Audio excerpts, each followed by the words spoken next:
Assalamualaikum warahmatullahi wabarakatuh. Bagaimana kabarnya?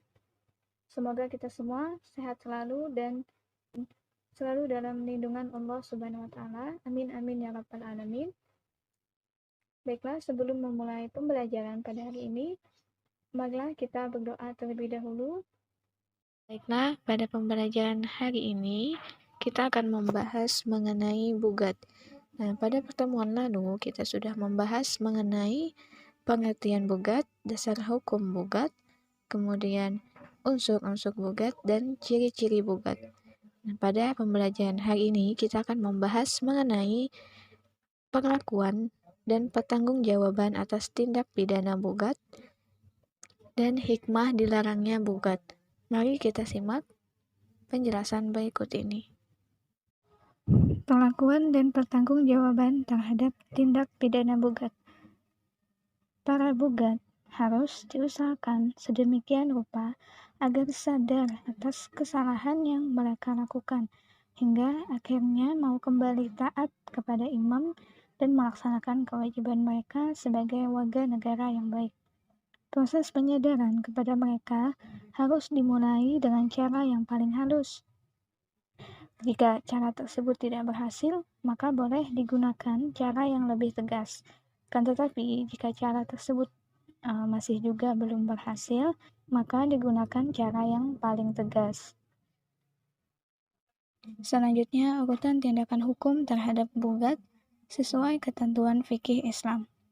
Urutan yang pertama yaitu mengirim utusan kepada mereka agar diketahui sebab-sebab pemberontakan yang mereka lakukan.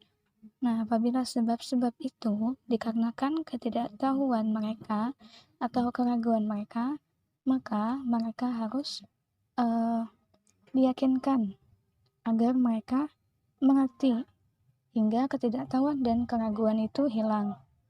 Dan tahapan yang kedua, jika tindakan pertama tidak berhasil, maka tindakan selanjutnya adalah menasehati dan mengajak mereka agar mau mentaati imam yang sah.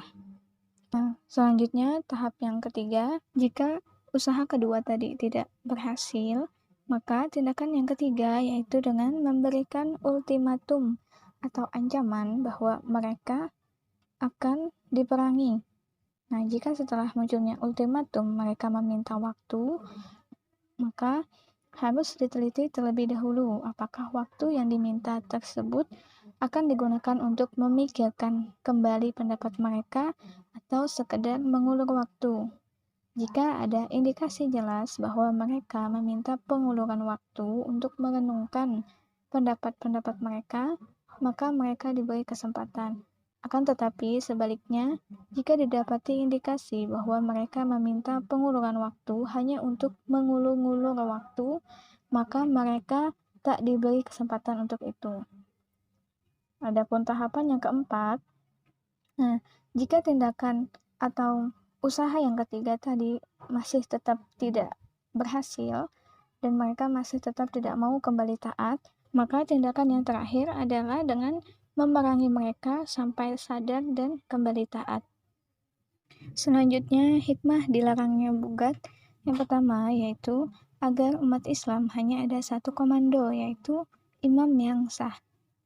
Yang kedua, menyadarkan betapa pentingnya persatuan dan kesatuan dalam suatu negara. Selanjutnya, hikmah selanjutnya mengingatkan agar senantiasa mengamalkan perintah Allah Subhanahu wa taala, khususnya taat kepada Allah.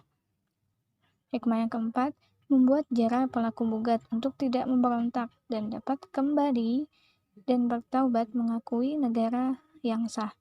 Hikmah yang kelima, memahami betapa hukum Islam benar-benar melindungi kedaulatan negara yang sah.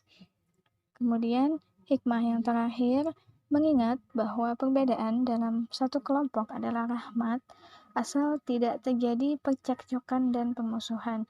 Perbedaan pendapat harus disalurkan dengan cara-cara yang benar. Baiklah, itu tadi penjelasan mengenai bugat, mengenai perlakuan dan pertanggungjawaban atas tindak pidana bugat, serta hikmah dilarangnya bugat. Semoga apa yang kita pelajari hari ini bisa bermanfaat bagi kita semua. Saya akhiri. Terima kasih. Wassalamualaikum warahmatullahi wabarakatuh.